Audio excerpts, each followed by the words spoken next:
Muito bem, obrigado pela sua audiência, para você que nos acompanha pelo One TV, canal 188 e pelas redes sociais. Estamos aqui com o Consultório da Família para você, para lhe informar, deixar você antenado sobre tudo o que acontece, falando sobre saúde, coisas que importam e coisas que o consultório vai até a sua casa, até o seu trabalho, onde quer que você esteja, tanto pela One TV, canal 188, pelas redes sociais também, para você que nos acompanha. Os nossos convidados de hoje, nós vamos falar sobre temas importantíssimos que fazem parte do cotidiano da pessoa. Então, preste atenção que o programa do Consultório da Família de hoje vai ser importantíssimo para você. Nós recebemos hoje Dr. Cláudio Barros Leal Ribeiro, professor de ginecologia da Universidade Federal de Pernambuco, mestrado e doutorado, diretor do Centro de Reprodução Humana de Pernambuco, responsável pelo primeiro bebê de proveta do Norte e Nordeste, membro da diretoria da Sociedade Brasileira de Reprodução Humana, e nós vamos falar sobre endometriose, um assunto importantíssimo para as mulheres e que afeta muitas hoje em dia. A nossa outra convidada, doutora Tatiana Vasconcelos, graduada em Biologia pela UPE, graduação em Nutrição pela Uninasal, especialista em Gestão, Qualidade e Segurança Alimentar, Nutrição Esportiva, Personal Diet e Clínica. E nós vamos abordar com ela hoje, vamos falar sobre uma dieta saudável, vamos falar sobre longevidade e alimentação. É muito importante para você ficar sabendo de tudo que acontece, não só na nossa região, mas de um modo globalizado. Dr. Cláudio Barros Leal Ribeiro, vamos falar para os nossos telespectadores o que é endometriose. Bem, Antônio, é muito importante esse assunto e você tocou numa observação que esse tema é super importante para as mulheres e também para os homens. Porque a endometriose é responsável por cólica menstrual. Então, quem vive com a companheira sabe o quanto é difícil conviver com uma mulher com cólica menstrual chamada dismenorreia. Na verdade, a endometriose é a doença da moda, uma doença enigmática conhecida há milhares de anos e as pessoas não sabem, na verdade, como é que se trata, como é que se faz o diagnóstico. Então, é importante saber que a endometriose é a presença do sangue menstrual fora do útero. Então, então você tem um sangue menstrual fora do útero, você tem endometriose se esse sangue estiver ativo. Muitas mulheres, e eu aposto em dizer que 100% das mulheres têm menstruação retrógrada, ou seja, elas menstruam para dentro da cavidade abdominal. E por que nem todas têm endometriose? Pelo fator imunológico. Alguns pacientes conseguem debelar esse sangue e aí não tem endometriose, e algumas pessoas não conseguem debelar esse sangue e apresentam endometriose, que é uma doença enigmática desse aqui da cólica, é uma dismenorreia progressiva, ou seja, todo ano essa cólica menstrual aumenta e muitas vezes fica incapacitante e muitas vezes leva à infertilidade. Agora me responda uma coisa, doutor Cláudio, como evitar a endometriose? Isso é uma pergunta extremamente importante, porque só evita a endometriose se você sangrar pouco.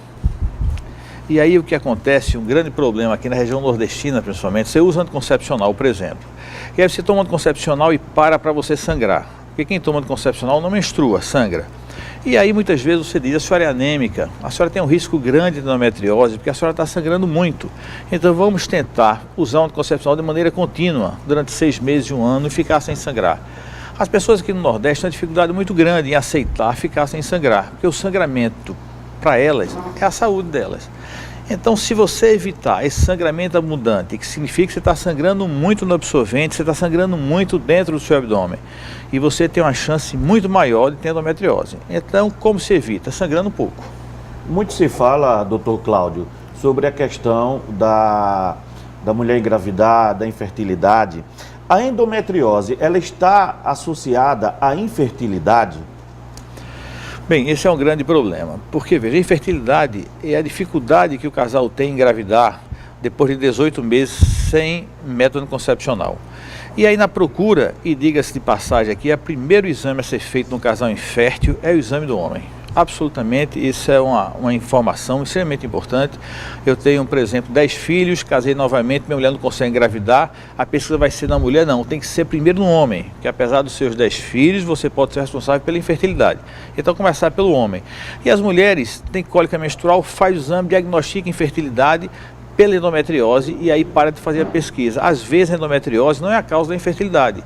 A endometriose é dividida em 4 etapas, A, B, C e D. A endometriose A e B, as iniciais, não tem relação com a infertilidade.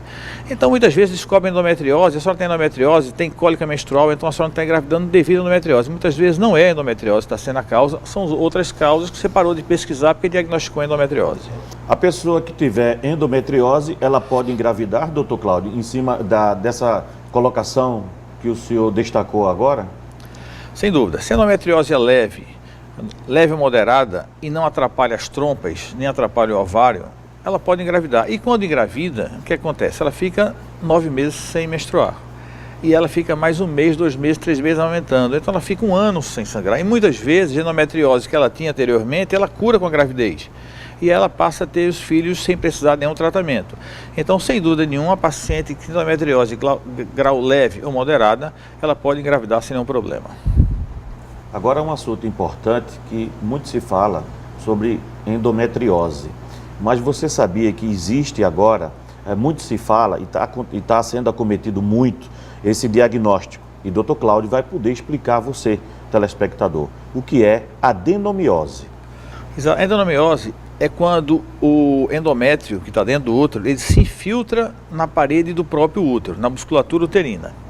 Com o advento das tecnologias, ou seja, com a melhoria da qualidade do ultrassom, tem se feito muito diagnóstico de adenomiose. E as mulheres estão extremamente nervosas e preocupadas. Então elas estão sendo vítimas da moderna tecnologia. A adenomiose tem há muito tempo. A infiltração do tecido endometrial existe há muito tempo. Só que o diagnóstico agora veio muito mais forte. Então se faz um diagnóstico de adenomiose em qualidade leve. As pacientes chegam no consultório extremamente nervosas e preocupadas, porque tem um nome enorme, adenomiose, que é uma patologia importante, mas tem que se quantificar. Ou seja, a primeira função do médico é tranquilizar a paciente. Se a adenomiose é leve, não vai causar nenhum problema à paciente, e a paciente vai seguir sua vida sem precisar fazer nenhum tratamento específico. Até que ponto, doutor Cláudio, pode-se diagnosticar adenomiose um grau grave e a pessoa que está acometida pela adenomiose, como deve tratar e a que ponto a mulher pode diagnosticar? Ela tem algum sentimento, ela tem algum tipo de sensação que pode diagnosticar e aí procurar um ginecologista? A principal característica da endometriose chama-se dismenorreia, cólica menstrual. Se você tem uma cólica menstrual que era moderada, esse ano está mais forte, o ano que vem é mais forte, ou seja, progressiva, você tem que pensar que você tem endometriose ou adenomiose, que é endometriose interna. Então isso é um diagnóstico simples, não precisa fazer laparoscopia, não precisa fazer absolutamente nada. Diagnóstico clínico. Se você tem cólica menstrual, você tem que pensar sempre em adenomiose e endometriose. Se a cólica menstrual for incapacitante, o diagnóstico está quase fechado. E o tratamento qual é? Ficar sem sangrar. Ou seja, o anticoncepcional de maneira contínua, ou se quiser engravidar o mais breve possível para que você possa, ficando sem menstruar, essa endometriose vai diminuir absolutamente. Os tratamentos da endometriose e da adenomiose. A adenomiose é a infiltração da musculatura, não tem como tratar. Cirurgicamente não tem como você fazer uma ressecção do músculo através de uma esteroscopia, é muito mais difícil. O tratamento cirúrgico da endometriose é um tratamento feito através da laparoscopia. É uma cirurgia simples, onde você coloca uma cânula e um trocáter dentro do abdômen e ele vai queimando e ressecando os focos de endometriose associado ao tratamento clínico. Doutor Cláudio, como as técnicas de reprodução assistida, elas podem ajudar nas pacientes com endometriose? Bem, é uma procura constante nas clínicas de reprodução humana. As pacientes que têm endometriose querem fazer inseminação artificial ou fertilização in vitro. É preciso saber se essa fertilização in vitro, inseminação, tem indicação. Porque muitas vezes você tem endometriose e o tratamento clínico resolve. Você consegue engravidar em casa com seu parceiro. Obviamente, se a endometriose é grave e está acarretando uma dificuldade das trompas captarem os óvulos, aí sem dúvida nenhuma a fertilização in vitro passa a ser uma conduta importante. Doutor Cláudio, me explique uma coisa. E como é que é o percentual de mulheres que procuram clínicas em cima desse problema. Vamos relatar assim em percentuais. Aqui em Pernambuco, esse retrato que o senhor pode diagnosticar, de 0 a 10 mulheres, quantas mais ou menos pelo seu conhecimento, pelos seus anos de clínica, apontam as mulheres aqui em Pernambuco? É interessante porque algumas mulheres, elas se acomodam com as cólicas menstruais. Então a mãe dela teve muita cólica, a vizinha tem cólica e ela não procura. Ela acha que ter cólica, uma cólica é normal. E muitas delas a cólica é extremamente forte e muitas vezes incapacitante. Então a frequência de cólica menstrual é extremamente alta. Então eu diria que 70%, 80% das mulheres têm cólicas menstruais e muitas delas têm cólicas importantes, podem ser feito o diagnóstico da endometriose de maneira precoce e evitar que ela se agrave. Então, sem dúvida nenhuma, a dismenorreia progressiva, que é a cólica menstrual que vai aumentando a cada ano, ela devia ser banida. Eu acho que o prêmio Nobel devia ser dado. O homem devia menstruar, eu acho. Se ele menstruasse uma vez e tivesse uma cólica menstrual, eu tenho certeza que os cientistas já teriam descoberto a cura ou diagnóstico certeza ou tratamento específico na endometriose. Porque nada pior no mundo do que você ser simpático com seu marido, você dar uma aula, você ir trabalhar com cólica menstrual. Todos os meses você tem 3, 4, 5 dias de maneira incapacitante e tem que ir para o namorado, tem que ir para o marido, tem que tratar dos filhos, tem que vir trabalhar, tem que vir dar entrevista, tem que vir ser apresentador, tem que filmar, como os rapazes, e você com cólica menstrual. Então isso é lamentável, é um assunto extremamente importante, tem que ser valorizado e a mulher tem que procurar o ginecologista, fazer um diagnóstico precoce, sendo assim o tratamento precoce. Muito bem, falamos aqui com o Dr. Cláudio Barros Leal Ribeiro. Vamos a um breve intervalo e volto já.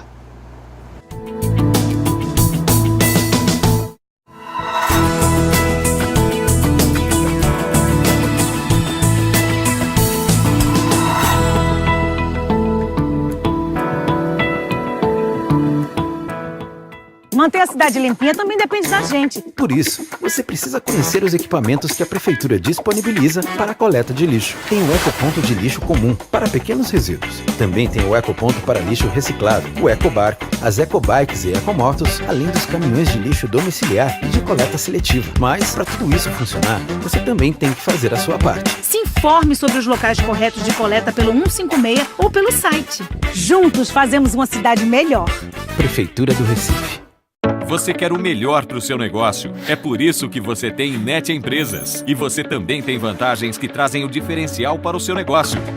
São benefícios como banda larga líder em ultra velocidade com até 240 mega e o Wi-Fi, suporte para construir seu site com domínio próprio e e-mail profissional, segurança para seus dados com backup no NetCloud, sua empresa sem limites, ligações ilimitadas do telefone fixo para o celular e do celular para o fixo e mais serviços inteligentes grátis. E celular claro com o 4G mais rápido do Brasil, TV 100% digital na sua sala de espera com informação e diversão para seus clientes. Atendimento exclusivo. E se você precisar, visita técnica em até 4 horas. NET Empresas tem vários benefícios para o seu negócio. Para saber mais, ligue agora ou acesse o site e bons negócios.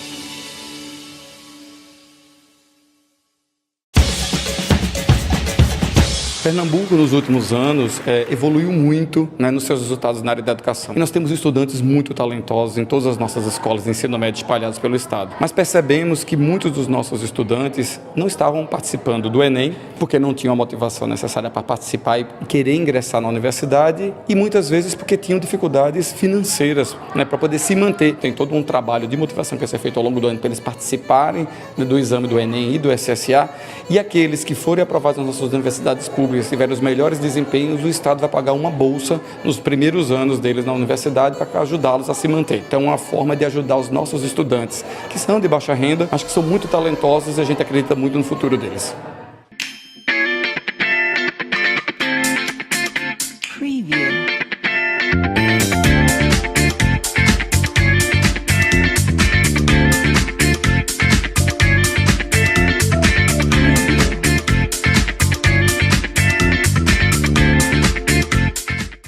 A febre reumática não precisa ser um pesadelo. Esta é a Super Senhorita B. E sua missão é combater o causador da febre reumática. Uma doença que começa com uma inflamação na garganta. Fique atento, pois o Sr. Coccus cruel, causador da febre reumática, pode aparecer. Por isso, nos primeiros sintomas, procure um posto de saúde e recorra à penicilina benzatina. Com o tratamento correto, a febre reumática não se instala. É a Prefeitura do Recife, no combate à febre.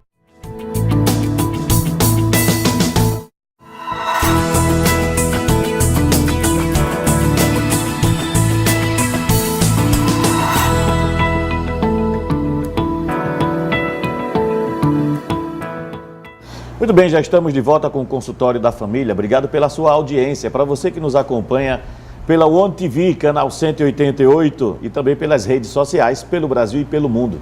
Obrigado por entrar na sua casa, no seu trabalho, no seu carro. Vamos agora falar com o Dr. Cláudio, uma questão muito importante. Você sabia que Dr. Cláudio, ele é membro da diretoria da Sociedade Brasileira de Reprodução Humana.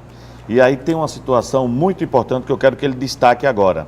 Ele foi responsável pelo primeiro bebê de proveta do Norte e Nordeste. Vamos falar sobre reprodução humana, doutor Cláudio, como foi esse processo?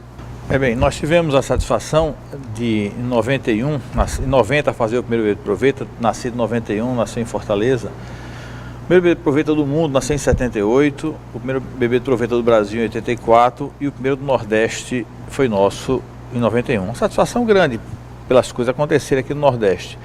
Outra satisfação importante também para o Nordeste, nós tivemos o primeiro caso onde uma avó gerou os seus netos. Foi super importante também para a situação, porque foi um processo de reprodução humana que todas as clínicas fazem, mas para surpresa nossa, foi o primeiro caso do mundo onde uma avó gestou os seus netos. E aí teve uma repercussão absolutamente muito grande, New York Times, na Alemanha, todos os jornais do Brasil notificaram. Isso é importante para nós, nordestinos, pernambucanos, recifenses, para saber que as coisas também acontecem aqui na nossa região. E agora com os casais homossexuais, com a doação barriga de aluguel, a reprodução humana é um tema extremamente importante, extremamente controverso, né? E agora na mídia essas gestações, essas doações de útero, barriga de aluguel, doação de espermatozoide, doação de óvulos, é motivo de um programa enorme. Mas dizer que Recife continua sendo o pioneiro no Nordeste e da vanguarda no Brasil com relação à reprodução humana. Você sabe que nós somos o segundo polo médico do Brasil, apoiado em 3 pilares: os melhores profissionais, os melhores hospitais e os melhores equipamentos. Daí doutor Cláudio falando sobre a questão, foi em 1991. Estamos em 2017, o que é que o senhor pode falar sobre a questão da tecnologia avançada sobre reprodução humana hoje em dia, as técnicas que o senhor traz ao longo dessa carreira, sobre a reprodução humana e sobre o bebê de proveta também? Como é que está sendo assistida a qualidade e a atenção? A facilidade hoje, doutor Cláudio, está melhor? Sem dúvida, é uma tecnologia, ela vem se diferenciando a cada ano, tanto é que nós não temos nenhuma lei que possa nos orientar. A gente é orientado por normas da sociedade, porque a evolução é muito grande. Você vê, hoje em dia não tem mais homem fértil, né? Antigamente você teria espermograma, hoje em dia você tem punção de testículo, você punciona um homem vasectomizado, você punciona um homem com câncer de testículo, você não tem mais uma mulher, você tem uma mulher de 60 anos engravida com doação de óvulo. Então você tem uma gama de tecnologia. Eu acho que hoje em dia a reprodução humana ela tem evoluído muito. Obviamente que ela vai ultrapassar a lei, vai ultrapassar absolutamente a tecnologia, mas vai esbarrar sempre na ética e na moral de cada profissional. É isso que os profissionais que fazem reprodução humana têm que ter essa conscientização do limite que a tecnologia oferece e você tentar ajudar o casal infértil, porque é importante que você saiba que uma mulher, quando não tem um filho, a dor que ela tem de saber que não vai engravidar é a mesma dor que uma mulher tem quando perde um filho. É muito forte para uma mulher ser taxada como infértil e ser taxada como você não vai engravidar nunca. Então é preciso que a gente tenha essa visão. E aqui nós tínhamos o IMIP, que fazia fertilização in vitro e não faz mais, fechou. No Hospital das Clínicas nós temos um ambulatório de reprodução humana, nós fazemos apenas a parte inicial, vamos fazer inseminação no próximo ano, mas o mais importante disso é o apoio aos casais, é a orientação, o diagnóstico, onde é que está o problema e o conforto para saber que elas podem engravidar e podem entrar nessa tecnologia apoiando para realizar um sonho de todos os casais que é ter um filho. O senhor tocou num tema muito importante.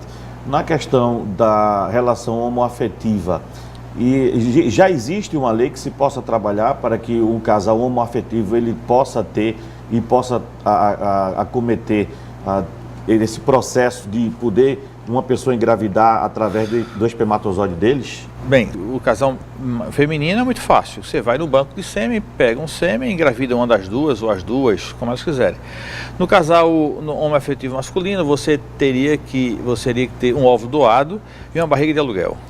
Essa barriga de aluguel, outra substituição, agora recentemente o conselho aumentou para as primas, então pode ser tia, avó, mãe, irmã, ou seja, e eventualmente até uma pessoa que não seja desse grupo, seja uma amiga. É preciso você vá no Conselho Regional de Medicina Federal e dizer que você não tem mãe, que você não tem tia, que você não tem prima, que você não tem irmã, que você não tem ninguém que possa gerar seu filho, quem vai gerar é uma amiga sua, e é preciso que a clínica entre com questionamento com relação ao Conselho, o Conselho liberando, a gente faz esse processo de inseminação, fertilização dos casais homossexuais.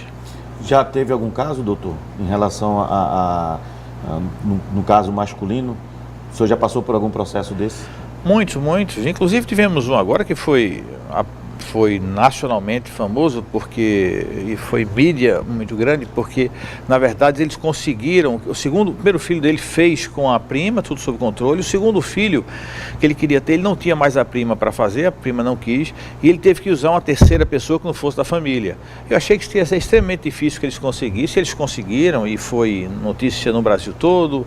Um casal, ele é enfermeiro do IMIP, e foi muito importante, porque abriu uma jurisprudência para que nós pudéssemos engravidar as pessoas que eventualmente não tivessem alguém na família apta a receber o seu embrião. Então, na verdade, essa evolução tem sido muito grande. O que não pode, sem dúvida nenhuma, é você receber um óvulo doado conhecido, nem espermatozoide doado conhecido. Então, tanto o óvulo como o espermatozoide, quando são doados, devem ser absolutamente anônimos.